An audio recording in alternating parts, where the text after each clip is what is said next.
In October 2010, Bank of America filed a civil foreclosure complaint against James DeMeo in the Florida Circuit Court, alleging mortgage default. The action was initiated following a payment dispute, which prompted the financial institution to trigger the loan's acceleration clause, a standard contractual provision demanding immediate payment of the entire remaining loan balance upon default. The conflict began in May 2010 when Mr. DeMeo ceased making his monthly installment payments due to a dispute over the bank's application of payments. According to the promissory note and mortgage documents, Mr. DeMeo had previously provided a lump sum of $22,000 to the institution. The bank classified this strictly as a principal reduction, whereas Mr. DeMeo argued it should serve as an advance credit for future monthly obligations. Representing himself, Mr. DeMeo challenged the bank's evidence. He argued that the bank's incomplete payment ledger failed to meet the strict standards of the Florida Business Records Exception, Section 90.8036 of the Florida statutes, asserting that the institution had withheld a portion of the historical record from the court. The circuit court judge ruled in favor of Mr. DeMeo, entering a final summary judgment against the bank due to the lack of a complete evidentiary foundation. Bank of America subsequently appealed the ruling to the Florida District Court of Appeal. On December 4, 2012, the parties appeared before the Intermediate Appellate Panel for oral arguments, which commenced with a presentation by Bank of America's counsel, Mr. Kirby McDonough.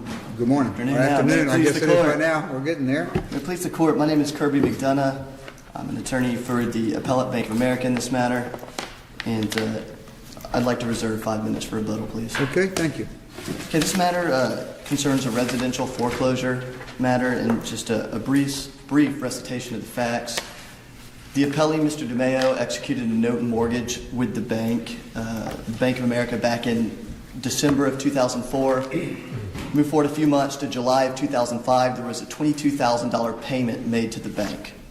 So we acknowledge he did make that payment. We acknowledge there's a $22,000 payment made to the bank, and we're going to dispute that in a minute, both how it's to be applied. Well, but there's no question that he gave them the money. Absolutely not. We're not questioning. It's just an interpretation of what were they legally required to do with the money, right? Absolutely. I'd say we're going to attack this both procedurally as what happened in the trial court. Am I also correct that there was a default in May of 2010 and the suit followed just a few months after that? Absolutely. That's exactly what happened. But it's the failure to pay the May installment. Failure to pay the May installment, which led them to accelerate the notes, file a foreclosure action in October of 2010. That out of the way. So we're going to jump ahead to, there's pleadings filed, there's a lot of affidavits filed on behalf of the appellee. We're going to jump to the March 8th, 2012 hearing. There was a notice for a hearing to compel discovery, and that's what they appeared at the court for. And I'll go into more detail, but just a quick recitation of the facts. 7 days after this hearing, the court issues an order granting judgment on the pleadings in favor of DeMeo, where neither party moved for a judgment on the pleadings. Didn't he come back later, though? I mean, Mr. DeMeo had filed a motion for summary judgment. Yes. And I'm going to get to that. He filed it back in January of 2006. It was never noticed. It was never set. In fact, trial was actually set. You're getting ahead of it. There's one baby step at a time. Sure.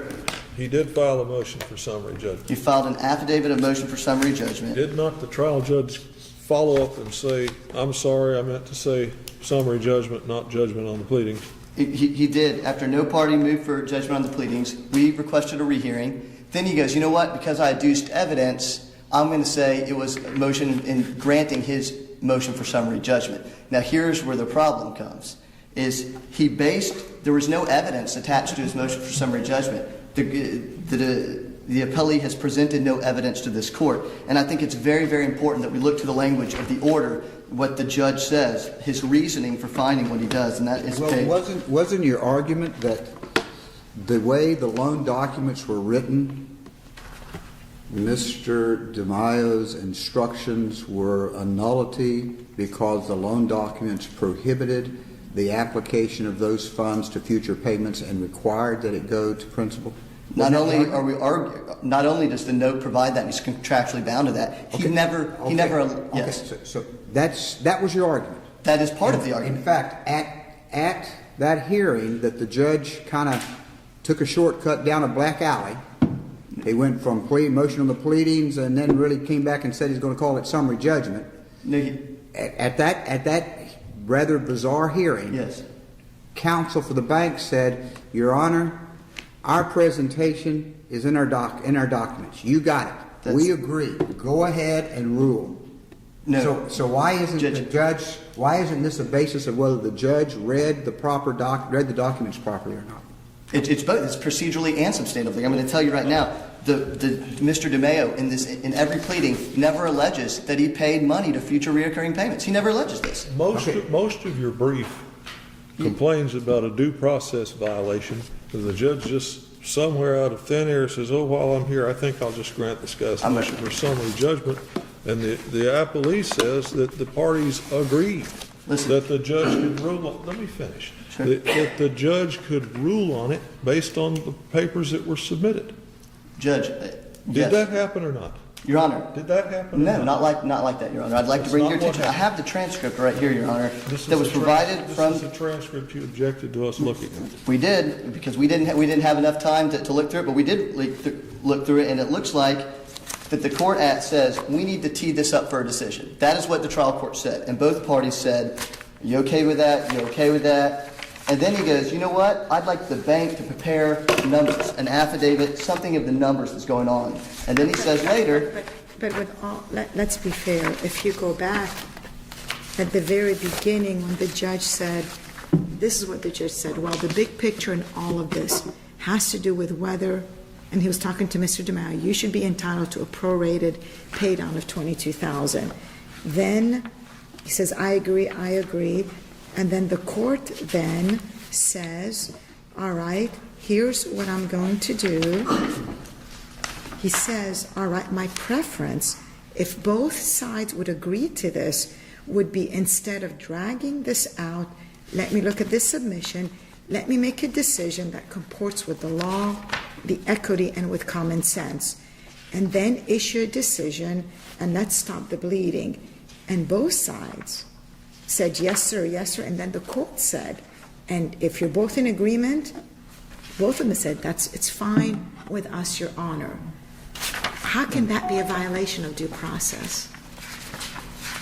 No party had moved for judgment on the pleadings. There had been no hearing set for motion for summary judgment. And let's say in arguendo that they are allowed to move forward, and that is okay what the trial court did, moving forward to the due process issue. I want you to specifically to the evidence on record, because that's all the trial court can look at when deciding summary judgment.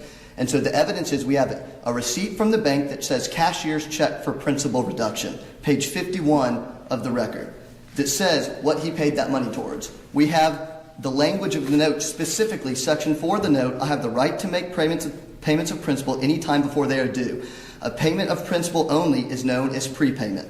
I'll skip down to the last line of that paragraph. There will be no changes in the due dates on or in the amount of my monthly payment unless the note holder agrees in writing to those changes. So that says specifically in the note how any prepayment is to be applied. The cashier's check says $22,000 for principal reduction. So the way that, not to insult your intelligence, I'm sure you understand how loans work. The bank lends money, secures it with a mortgage on the home, amortizes it over 30 years. And if the trial judge made a finding that Mr. DeMeo gave them specific instructions, all those documents are in error. The receipt's in error if he gave them those instructions. And the judge clearly pointed out the fact that Mr. DeMeo has said he's given them directions. He says, if Mr. DeMeo is correct and he gave these directions, then this is the way it goes. That was agreed. And then counsel says, our position is stated in our papers.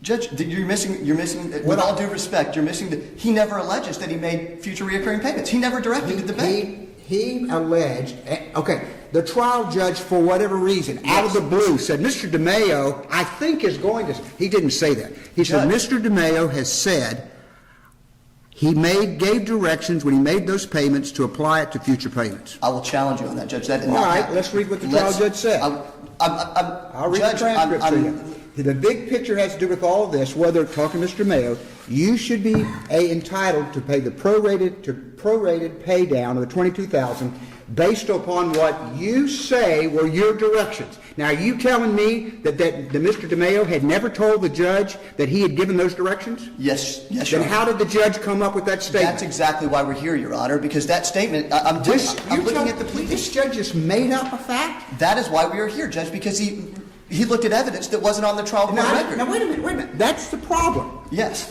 I'm not suggesting that there was sworn testimony under oath, cross-examined. Exactly. But what I am saying is at some point in time, Mr. DeMaio must have said in an argument, in an informal conversation that is not evidence. Now, stay with me. I'm with you. Evidently, at some point in time, he made a statement, not evidence, I gave them directions. No, he never said that, Your Honor. He never said that to the judge. What he tells the court is, I paid $22,000 in 2005 because I got an inadequate insurance policy and I was scared of the future, so I paid $22,000 for an insurance policy that I never got. He never says, please direct this towards future reoccurring payments. He never said that to the judge, and he never told the judge. He never told the judge that he told that to the No, Your cleric Honor. receiving that money. No, Your Honor. I'm looking at the pleadings he even wrote. He says, and I'll quote you straight from his pleadings, and he stuck with this argument the whole time. How many hearings were held on this? Oh, several, Your Honor. Do we have transcripts of all those hearings? I don't have transcripts of every one of those hearings with me. I have transcripts of the final hearing. Well, I really find it difficult to think that a judge, out of clear blue, out of whole cloth, would make up a statement and quote it back to him unless some point in time. I didn't say it was evidence. I didn't say it was testimony. No, absolutely. I agree. There's a problem there. There's a problem there. But I can't believe that a judge would look at him and say that the big picture is based upon what you say were your directions, that a judge would make that up. Now, my point is, if at some point in time, during one of those hearings, Mr. DeMaio said, I gave them directions when I paid it that I wanted this prorated, the judge, in his order, makes a factual finding of that. And that's the problem, I understand. He makes a factual finding when there is no evidence of testimony to that effect. Of course, we don't have those other transcripts, but I would grant you probably there wasn't. But it seems to me that this thing was all agreed to. See, Judge, because the judge made the statement. Everybody said, yeah, we agree. In fact, our position is in our papers. Go ahead and decide based upon our papers. I understand, Your Honor. And one point that I want to really focus on is the judge, what he did was he reframed Mr. DeMaio's contentions, because Mr. DeMaio never said, I went to the bank and made future recurring payments. He said, I made a payment. I'm ahead of my amortization schedule. Therefore, I'm not in default. Yes, you're going to be ahead of your amortization schedule if you ever make a prepayment on your mortgage, because the amortization schedule that they gave you at closing is not going to reflect that $22,000 payment. So an updated amortization schedule, he would not be ahead of his mortgage. And that was his argument. His whole argument was, I'm ahead of my amortization schedule, therefore I'm not in default. The trial judge, I don't want to say out of thin air, I don't want to put words in his mouth, changed his contentions to say, you directed this to future reoccurring payments, when there is absolutely no evidence to that. The only evidence that we have, even if you were to do that. Now, I want to ask you to use the word very clearly. Absolutely. No evidence, I understand. Evidence meaning sworn testimony. Yes. But your representation in this court is that never in any conversation did he ever make a statement, informal, otherwise, he never gave any kind of indication to the judge that he verbalized some instructions at the time he made that payment. That is exactly what I'm saying. I have no evidence of that, and I'm not the trial counsel. I was not there. All I have are the pleadings, the many affidavits that he filed. Well, that's the problem. Tom, you say how many affidavits did he file? He filed several affidavits, and I've gotten into there's an 800-page record we could go through. He would file, which would be, since he is pro se, probably considered more motions. Some were a counterclaim, then he pulled back the counterclaim. At some point, he filed sworn statements of fact on something. That's what I'm getting to. He's got an affidavit. This is a sworn affidavit, and he never, in the sworn affidavit, does not talk about directing future reoccurring payments. You used affidavits in the plural a moment ago. How many affidavits are there that actually allege? I've got a notice of filing defendant's affidavit in response to plaintiff's action of $22,000 payment. This is an affidavit. This is his sworn affidavit. I purchased the buyer's protection plan. The plaintiff still does not. This is why I wanted a cushion to cover what the policy did not. The insurance addendum amends becomes a part of the note. I paid $22,000 to cover my contracted employment situation. But he goes, this is his argument. The plaintiff says in his affidavit, I owe a balance of $104,000. The amortization schedule back from the date of closing says I owe $132,000. Therefore, I am not in default and never have been. That is the argument he has presented to the court. Not that I directed a bank. Furthermore, he couldn't just walk into a bank because the note says we can't change the terms to this without both parties sign. Both parties moved for summary judgment? No. Just the defendant? Just the defendant moved for summary judgment. It was never set for hearing. Neither party moves for judgment on the pleadings. And as you see in the transcript, I agree that trial counsel says, I'm fine with that, I'm fine with that. But then the court renders this decision based on evidence that's just not there, based on even testimony. Fine with it till you didn't get the answer you liked. But most of your brief was consumed with all these due process arguments.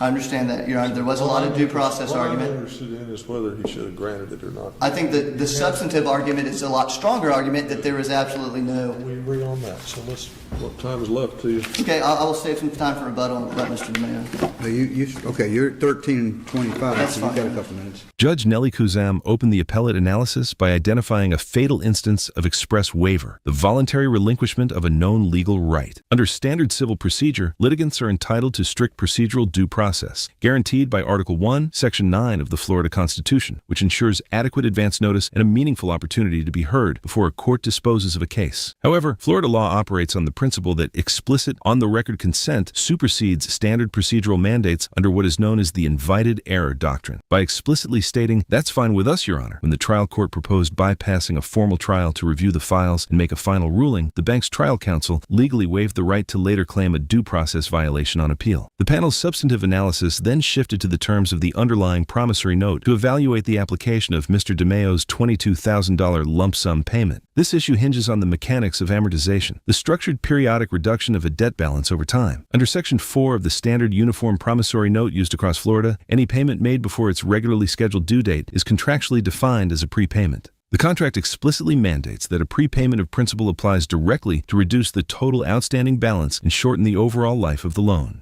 Critically, it does not alter the due dates or the amounts of consecutive monthly installments unless the note holder executes a written loan modification. According to Mr. McDonough, because no such written modification existed, Mr. DeMayo remained contractually obligated to satisfy each consecutive monthly payment as scheduled. Consequently, his failure to remit the regular installment in May 2010 constituted a material event of default, empowering the lender to invoke its right to acceleration and demand the immediate satisfaction of the entire remaining balance. Mr. DeMayo, before you begin, let me just give you one instruction. It's going to be very tempting for you to come up and say, this is what I said, and this is what I said, and this is what I said, and that's not in our record, okay? So it's going to be important that we argue what's in the record. Absolutely. And not, you're not a witness. You're an advocate, not a witness, okay? Yes, sir. That's a fine line for someone doing but as long as you understand that we're in good shape. I'm Okay. pro se and of this property, which is my homestead. What I planned on doing is, I think I practiced in front of 3 mirrors. It took about 6 minutes to go through from head to toe what happened, but I want to rebut some of the comments he's made specifically about the future I have a payments. question for you. Sir, Your motion for summary judgment contained an affidavit asserting certain facts, correct? correct. What were those facts? That's an excellent question. I was just going to get to that. I am more like a parrot, and I repeat their evidence. All the evidence that I bring to the court was born and raised in Bank of America. My favorite piece of evidence was their affidavit. That's how I learned how to do affidavits. It was June 1st, 2011. It's made up of 3 parts. It's made up of the note, the acceleration notice, and most of the payment history. 5 out of 6 years, for some reason, they were missing the first year, hiding it from the I'll court. tell you why my question is so important, okay? Okay. There's no dispute, apparently, that you paid that prepayment of $22,000. There was for 9 months. For 9 months, they said they didn't pay the 22 grand. Today, there's not. In their position, as I understand it, is they were not required to let you miss mortgage payments simply because you had made that prepayment. And they state that the contract itself says that. And therefore, if it says that you had no reasonable expectation that it would be applied to your monthly mortgage payments. Then the council said that, they can't unilaterally change the agreement. But did you ever submit anything under oath in writing to the trial judge to the effect that someone at the bank agreed to apply this money to monthly payments? Not from the bank. When I did this was shortly after I bought the policy, which says if I die, it's paid off. Disabled, paid off. If unemployed, monthly payments are made unless you're a contract employee like me. That's why I wanted to establish something to cover that exact scenario, to make up for the inadequate policy, so I would have monthly future Is this like payments. kind of like credit life insurance? Yeah, it's essentially an assurance policy. The bank's wearing two hats, lender and insurance agent. They didn't show up at the closing. But back to the affidavit from June 1st, they missed the first payment. And I want to make this clear. I'm not doing a gotcha. Where they didn't say I was paying the $22,000. But it's important to hold it up and say that at this point they're still saying for that affidavit, and they're showing the court 5 out of 6 years, except for the $22,000 year, 2005, that I paid. The most important year they're hiding from the court. They're still saying I didn't pay the $22,000. In an April 22nd pleading, they say it's not part of the subject note. Alongside that affidavit from June 1, they have the acceleration notice and the note. In the acceleration notice, at the very last part of the page, it says, I think I've got it memorized by now, please specify if you want additional amounts paid, used towards future payments rather than principal. That's what it says in their notice of acceleration. So somewhere in their world, that policy is allowed. And now it's in an affidavit where they say you can do it. By the time we get to an August 10th hearing, I whip out the receipts, statements from my banking account, from checking account showing I proved I paid it. So now I've popped that bubble, fact on the table, I paid the $22,000. The other bubble that they're raising in the air, yeah, you can use additional monies towards future payments, except instead of principal. Now that they know I have additional monies, they want to take that away, and now they switch gears and argue you can't use it's only for principal. You're telling me, as I understand it, that notwithstanding what the loan agreement says, that there's some other document that came from this bank. Absolutely. That gave you the impression that you could take that extra money and use it for this purpose instead of just paying down the principal. Yeah, and we're going back to 2004, shortly after the transaction. That's the acceleration notice? Well, the acceleration notice was served in the summer of 2010, but they turned it into an affidavit in June of 2011, and it says... But that couldn't have been the basis of your reliance when you made the payment in 2004. No, it wasn't, Judge, but it certainly matches it. It's like they took the glove and... So you're saying that evidence is that it could be done as opposed Not only it could be done, but that notice also says this is how you cure, this is a way to solve defaults. Please specify, and I'm reading specific, please specify if you want additional amount applied to future payments rather than principal. That's their language in their document of how to cure. You understand the procedural problem we have. The trial judge, first of all, called this result a granting of a ruling on a request for motion of the competing motions on the pleadings. When technically there were no motions for judgment on the pleadings, so that was incorrect. When that was challenged, he changed it something he called a summary judgment. But at the same time, in rendering summary judgment, he made some findings of fact, which is something that you don't do at summary judgment. It goes to a trier of fact. So we've got some procedural issues with the way he styled this. The question is, what did he actually do, and what is meant by that order that he entered? And procedurally, is it possible? They were given notice of the summary judgment. I understand, but summary judgment means that there are no facts to be considered, and that as a matter of law, this is the ruling. Yet when you read this order, the judge says, he went in, he gave these directions, that's a finding of fact. He gave these directions, and based upon these directions, he's entitled to have this money assigned to future payments based upon that entitlement, and that would be a reading of documents. Now, reading of documents could be, as a matter of law, the documents do allow this. So he's made a finding of fact, he's read the documents, made a conclusion of law, and now he's entered something he calls a summary judgment, which is supposed to be only issues of law and not matters of fact. And that's part of the problem, part of the rub we have with what he's called it and what he's done. Well, the thing is that they agreed to let the judge rule without any further pleadings or any other hearings. So your position is they agreed to this basically being the hearing as opposed, a final hearing as opposed to a summary judgment hearing. Yeah, at the time, we had beat this issue like a dead horse. We had been hearings, I think, March 2nd, November 17th, August 10th. We'd gone over these issues over and over again. There was arguments and debates and evidence shown through affidavits and pleadings and at those hearings. So this was you know. But there's never been a hearing in which witnesses were brought in, hands were raised, testimony taken. Nope, that's what they agreed to do. We were moving towards that, and then both parties agreed to allow the judge to rule.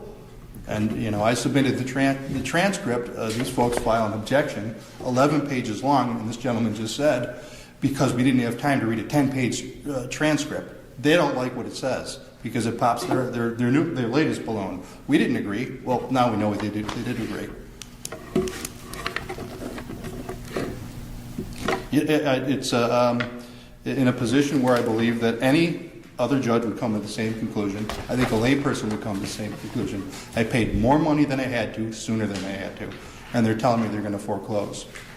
There's reason to believe that's unconscionable. It's unjust enrichment. They did things like hid the payment history in that affidavit from June 1st, that first year. Why would they do that? Why would they hide that payment history? They wanted to show I didn't pay the $22,000 at all in correlation with this loan. That's what they say in their 422 pleading. And then when I find out they did, I hold up what they've said all along, that it can go towards future payments, not rather than principal. That's their documentation in an affidavit that they swore over.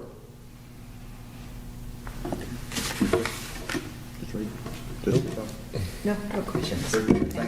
Okay. According to Mr. DeMeo, Bank of America initially asserted in its operative pleading that he had defaulted on his obligations, omitting any mention of his $22,000 transaction. To establish its prima facie case, the bank submitted a sworn affidavit of indebtedness. This affidavit attached the promissory note, the notice of acceleration, and an incomplete payment history. Mr. DeMeo argued that the bank had selectively omitted his 2005 payment ledger to conceal the $22,000 transaction, a claim he had previously used to counter the bank at a trial court hearing. Once the payment was proven, the bank shifted its position, arguing that the strict terms of the contract dictated that all overpayments be applied directly to the principal balance as a principal reduction rather than an advance credit for future monthly obligations. Because the bank maintained its foreclosure efforts while retaining his verified $22,000, Mr. DeMeo raised the equitable defense of unjust enrichment, a legal doctrine asserting that a party should not be permitted to unfairly profit or enrich themselves at another's expense. However, upon reviewing this conflicting evidence, Judge Davis noted that the trial court's resolution of the case suffered from a procedural deficiency regarding the entry of summary judgment. Under Florida Rule of Civil Procedure, summary judgment is a mechanism designed to dispose of a case without a full trial, permissible only when the record establishes that there is no genuine issue of material fact and the moving party is entitled to judgment as a matter of law. Judge Davis highlighted that the trial court fundamentally misapplied this standard by explicitly outlining findings of fact within its final order. In Florida civil practice, a trial judge's role at the summary judgment stage is strictly to determine if a factual dispute exists, not to resolve it. By attempting to weigh conflicting evidence regarding the bank's payment history and shifting policies, the trial court impermissibly acted as a fact finder. However, because both parties' counsel had explicitly agreed to this procedure during the trial proceedings, the invited error doctrine barred the bank from successfully claiming a due process violation on appeal.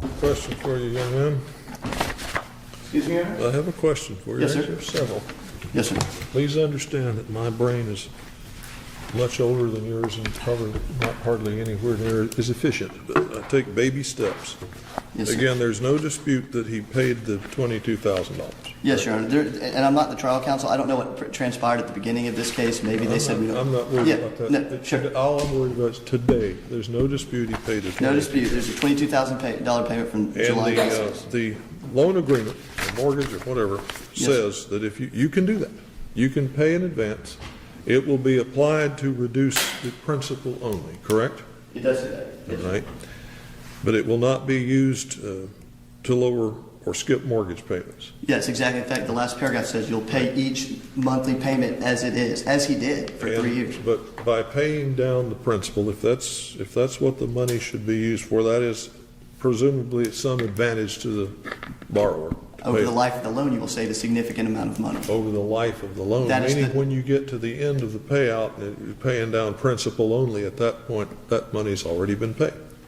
What they're saying is when you're allowed to prepay, as you know, the banks will lend, amortize it over 30 years so they make money off the interest on these. They'll say, you know what, we still want our money back. So if you want to prepay, we will reduce the amount that we'll actually make in principal, but we'll allow you to prepay without a penalty.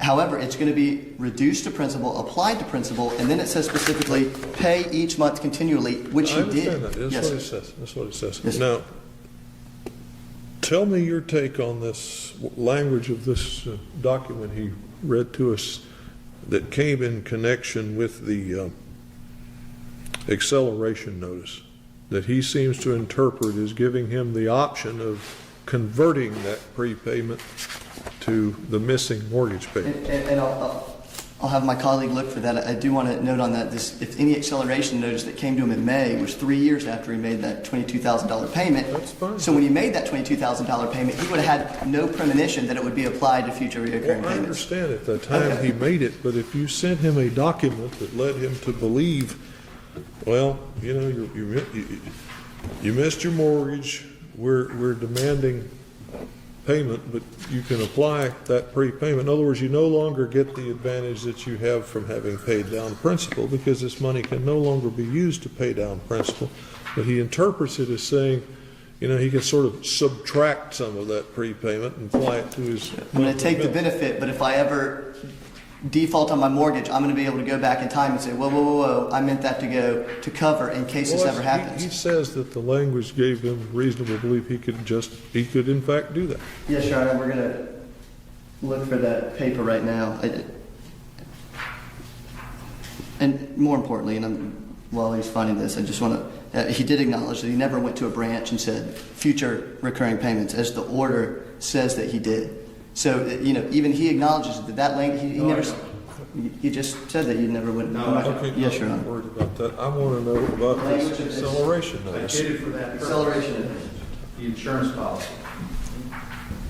Perhaps the judge saw that and felt, you know, this is ambiguous, and maybe he felt like it was even okay with the bank to do it. The bank is I never saw a bank so unhappy to get $22,000. I don't think they were unhappy to receive the $22,000, Your Honor. Is when he alleged that there's a $22,000 payment, the bank is looking at the records and say there's nothing to cover the future reoccurring payments. As any note works these days, credit card or whatever, if I have a $5,000 balance and I decide to pay over my minimum payment, I still owe money the next month. And he knew that. He's been in real estate for 28 years. He might be naive to procedural law, but certainly not to the mortgage industry. And Should have been the trial judge in this case. I'd have locked the two of you in a room with a mediator and never let you out. But, you know, I understand that's water under the bridge. yes, Your Honor, and of course, we were not there at the trial level. I wish we could have been involved as well. And the trial judge had all of your documentation, the loan agreement, all of that type of thing. Yes, Your Honor. And that's what he referred to he was going to go over. Yes, this is the only evidence he had. Yes.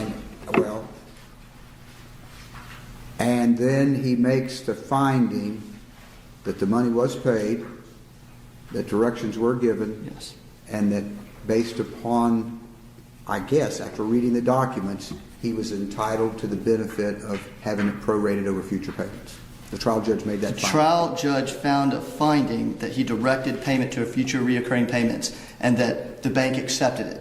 Of course, had there been a real summary judgment hearing, we would have wanted to know this person, we would have deposed them, we would have filed But discovery. that's part of the problem, is counsel's going, agreeing, the trial judge says, I tell you what, I just want to stop this thing, I want to go ahead, let me take your documents, and he says, he spelled out the scenario. He says, if Mr. DeMaio gave the directions, then he's entitled to this. If the document said he can't do it, then he's not entitled to it. Let me read your documents. And everybody says, okay, that's fine. basically saying, Judge, you make the call based upon what you know now, not, but Judge, you don't have evidence of this. Judge, we want to cross-examine. They didn't raise any of that. They said, Judge, just go ahead and do it. And while it's not really a summary judgment, it's a final judgment. Judge, and it's tried by consent because you said, go ahead and do it. He says that, but then the judge backs up over it and says, whoa, I'm not going to do that yet. He says it right here in the transcript. I'd like to study it a little bit. Then he says, you know what? I want the bank to prepare the numbers. Let's say what you say it's going to be, and let's say what he says it's going to be. And then how about we get the bank to do some sort of pay-down schedule and see where we're at? What you're saying and what we're saying. On the last page, he says, and when I get that document, that will be my trigger to go ahead. 7 days later, after not reviewing any evidence, he issues the competing order and judgment on the pleadings. So he said, yes, I'm going to rule this. I'm going to tee this up. But then he goes, well, let's see what the bank has to say. Let's see the schedule of payments. Let's see where this payment is applied. Once I receive those documents, that will be my trigger to go ahead. And 7 days later, he just issued the order without ever looking at that evidence. So he said, yes, I'm going to look at more evidence. What was that document going to show? Which one? The one that he didn't see. What was that going to tell him? What was the acceleration notice going to tell him? No, you said the bank's going to crunch the numbers and the numbers are going to show him something. What would that have showed him?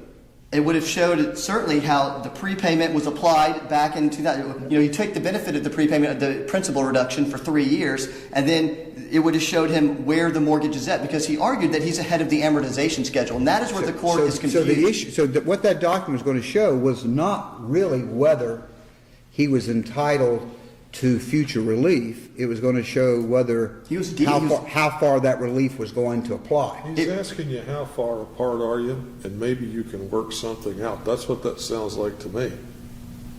Okay. Give me your It looks like there's a 27. Numbers and see Even if it were to be applied to 27 months of future recurring payments, that would have lasted until 27 months from July 2005. But he's got other payments he's made since then. Yeah, he has. But that's what he doesn't get credit for that? And that's what I'm saying, Your Honor. That's exactly what the note says. Exactly what the note says is. I understand. But you're suggesting that the trial judge had some essential piece of information that he needed from the bank. I would say Now, let me finish. Sure. Before he could decide whether Mr. DeMaio was right in saying he was entitled to future credit, or whether the bank was right that it had to be applied to principal at that time. It sounds to me like what you just read to me with the transcript, he wasn't asking for essential information to make that distinction. He was asking for information, and if I do decide that Mr. DeMaio is right, how far does the bank say this gives him credit down the road? And he came out and made a decision, I agree with Mr. DeMaio. Well, okay, Your Honor. I'd like to point out, I'd like to back it up, because the main point that the judge bases his order on, he says, I reviewed this, and the trial court, that is where the error is. That's why we're in the appellate court. He's saying, I found that he went to a branch. Yes, ma'am. I guess I'd like to go to the transcript. Sure. And the transcript of that, the court basically said, well, I'm going to assume based on the stipulation that it was received in full. We're talking about the $22,000, and that amount was paid. And the only difference has to do with how it should be applied. Yes, sir, by both Mr. DeMaio and Mr. Esposito. Then the court said, and do we have an agreed upon date up through which, if I were to go with the defense's theory, which is Mr. DeMaio's theory, when that would be paid up through? Do we know that? And that's when they were talking about numbers, and Mr. Esposito said, I have to get the math. And the court said, well, here's what I'd like to do. I'm going to ask for the bank to provide me the numbers, and then this is what they were talking about, waiting to get those numbers. And at the very end of that transcript, the court said, and try in short order to bring this thing to a conclusion.